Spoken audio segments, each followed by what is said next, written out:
In this video, we're going to review the determinants of supply, and then we're going to do a specific example looking at one product in a specific market. Just like we did for demand, we're going to look at milkshakes at Shake Shack.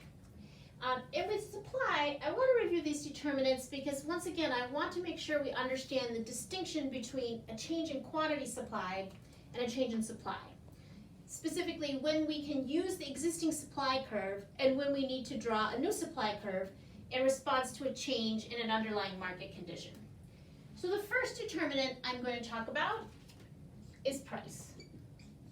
This is the price of the specific good or service that we're studying the supply for. In the example of milkshakes, this would be seeing what happens to the market price of milkshakes. Now we're making an assumption here that the seller doesn't have the ability to actually pick a price. That might be a strong assumption, but it's one of the underlying assumptions of competitive markets. And I want you to think about this as if you check the price as a seller, just like you might check the weather when you get up in the morning on your phone. You wake up, you see what the price is that day, and then you decide how many milkshakes you want to produce and offer for sale. The second determinant of supply I want to discuss is what we might call input prices, or sometimes we refer to these as resource costs. So this would be the cost of any materials or labor that you might use in producing your good or service. For milkshake, this might be dairy products, sugar, equipment, the cost of paying your workers, rent, anything you need to be in business. The third determinant I want to mention is technology. We can think of determinant number 2, input prices, as kind of what we're using to produce. And determinant number 3, technology, is how we're producing it. If we have better technology, new equipment, better freezers, then that might allow a company to produce more milkshakes for a given number of inputs to get an increase in output. That we'd expect to see an increase in supply. If we had a technology failure, maybe periodic blackouts or brownouts, limited access to electricity might have some negative consequences on the supply of milkshakes. Okay. The fourth determinant I want to mention is regulation.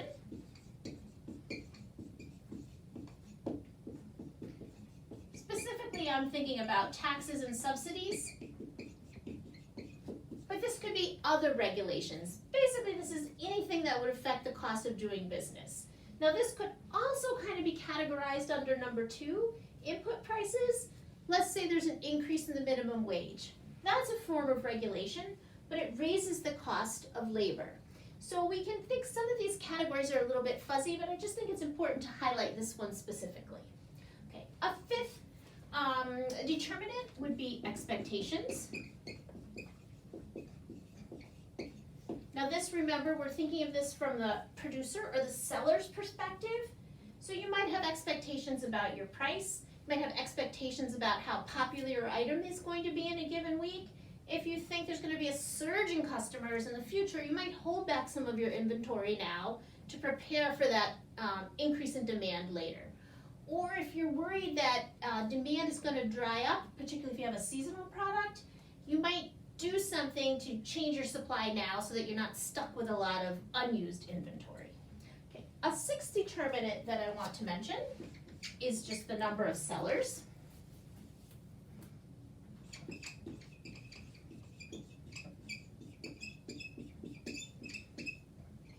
As more people or firms enter an industry, we'd expect to see an increase in supply.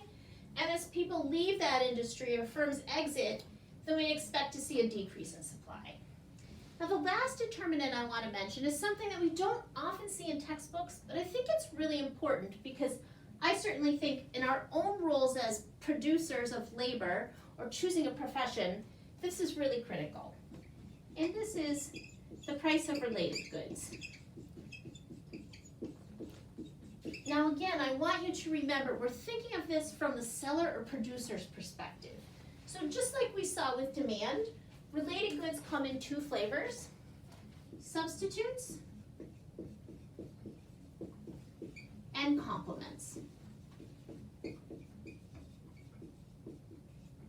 Substitutes are things that can be produced instead of each other. Now we might think if you're a Shake Shack, you could produce milkshakes, or maybe you can produce frozen custard, or maybe you can just produce ice cream. Those are all substitutes. I think it's actually more helpful to think about this in your own life, especially when you think about careers, professions, and occupations. Maybe you want to be a teacher. Maybe you want to be a community organizer. Maybe you want to be a social worker. It's not only the price or sort of the going salary that might influence your decision, but it's likely to play a role. Complements of production are things that are produced together or along with each other. Now the classic example here is thinking about donuts, which tend to be round. Maybe I'll even try and draw a little picture here, with a hole in the middle. What happens to that donut hole? It becomes its own product, a donut hole.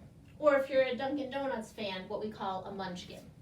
Now, as you're producing more donuts, if you're doing it in a way that you stamp out that center of the donut, you're going to necessarily make more donut holes as you increase production of donuts. And this is just reminding us that there's relationships between goods and services on the production side as well as on the consumption side. Now I want to move on to thinking about the supply of milkshakes at Shake Shack. So we have 3 different determinants changing. Actually, I'm going to back up before I do that, because that will help us classify what's happening there. Once again, I'm going to draw a dashed line here just to make the distinction between price as a determinant of supply and all these other factors. Now, if we see a change in price, we would expect to see what's called a change in the quantity supplied.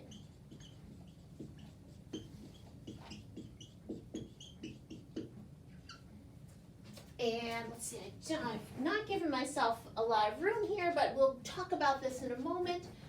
What I mean here is, if the price of a good or service changes, as a producer, all I need to do is look at my supply curve, focus on the new price, and find the corresponding new quantity to supply. So this is a move along the curve. And a change in price is the only determinant that will prompt a movement along the supply curve or a change in quantity supplied.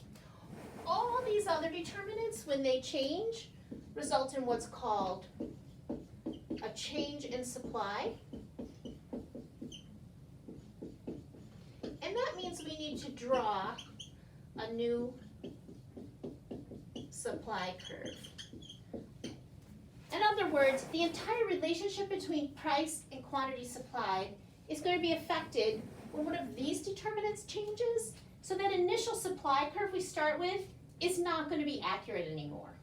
All right, so now let's take a look at 3 specific examples of how the supply of milkshakes at Shake Shack could be affected by determinants of supply. So I'm going to start by labeling my axes, P for price on the vertical axis, Q for quantity on the horizontal axis, and I'm just going to draw a basic supply curve. And I'm going to call it S1. Okay, and remember, supply slopes upward. The law of supply tells us that prices and quantities move in the same direction. As price increases, it becomes more profitable or worthwhile to supply a specific product. So we'd expect to see a producer spending more resources and generating more output for that product. As the market price declines, that product is less profitable or rewarding, and we'd expect to see a reallocation on the supply side or the production side away from that product. So let's look at what's happening here. Tariffs on dairy products raise the price of milk. Well, milk is definitely an input to milkshakes. So we see that here, even though we have a price changing, it's not the price of a milkshake, it's the price of an input. So let's specify that.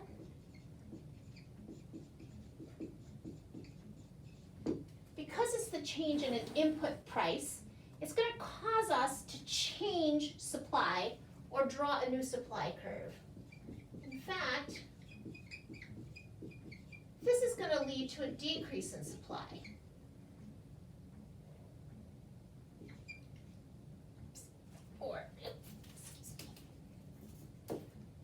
explain what that means. This is saying at every price, it's more that I could sell a milkshake at, it's more expensive to supply a milkshake because my input costs are higher.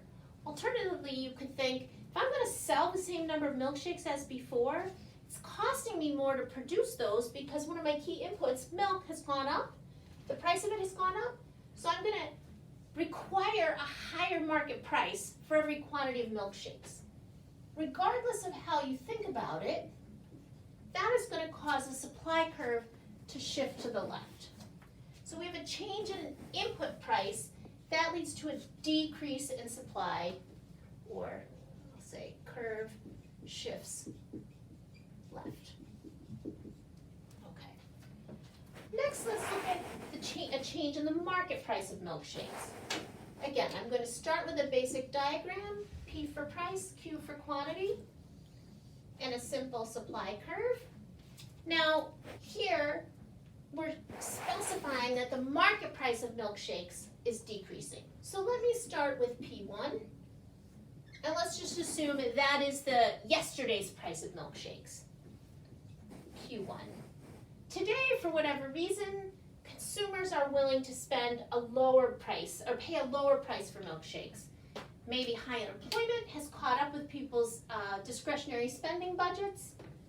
Maybe it's not as hot as we thought it was. Maybe lactose is the new gluten and people aren't as willing to consume dairy products.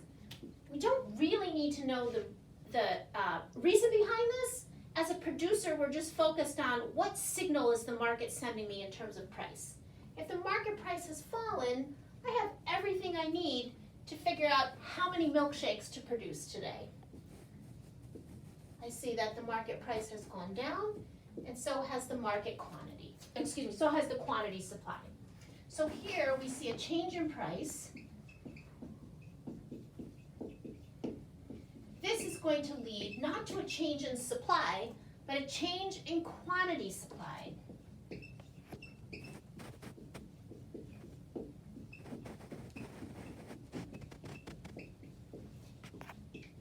And that means to find my new quantity, I move along my existing supply curve. I do not need to draw a new supply curve because the only thing that's changing is the market price, and that's already specified on my diagram.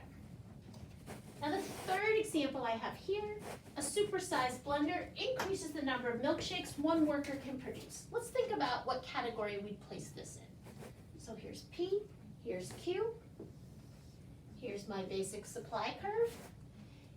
This I would classify as an increase in technology. You can think about this as maybe I hired, had 5 workers working because each blender only produced 2 milkshakes at a time. If I get a supersized blender that can make, say, 5 milkshakes at a time, I can either cut back on the number of workers and produce the same amount of milkshakes, or I can produce a lot more milkshakes for a given amount of labor input. That means that I can increase my production with the same amount of inputs, particularly the same amount of labor resources. So at every level of price, I'm going to be able to supply a higher quantity than before, or if I've got this really cool supersized blender, I might be able to charge a lower price for the same amount of milkshakes. Either way, we can think about that as shifting the supply curve to the right. So let me summarize here. The determinant is a change in technology. And specifically, we can think about this as a technological innovation or an improvement in technology. And this is going to cause a change in supply, which is going to shift the curve altogether. Or specifically, I'll say increase in supply. And in this case, the entire supply curve shifts right.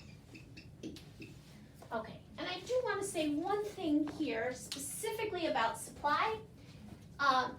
It's very tempting to get a little bit fast and loose and say supply goes up, supply goes down. You want to be very, very careful about that language when we're thinking about changes in supply or shifts of the curve. Notice here in example A, the supply is decreasing. but that corresponds to a shift up, in a vertical shift upward in the supply curve. In part C, supply is increasing. That corresponds to a vertical shift downward in the supply curve. So if we use up and down, it can kind of lead us astray. I encourage you to think of shifting curves to the right for an increase or to the left for a decrease, or you might want to think about inward for an increase and inward for a decrease, outward for an increase. Okay? Great, thank you.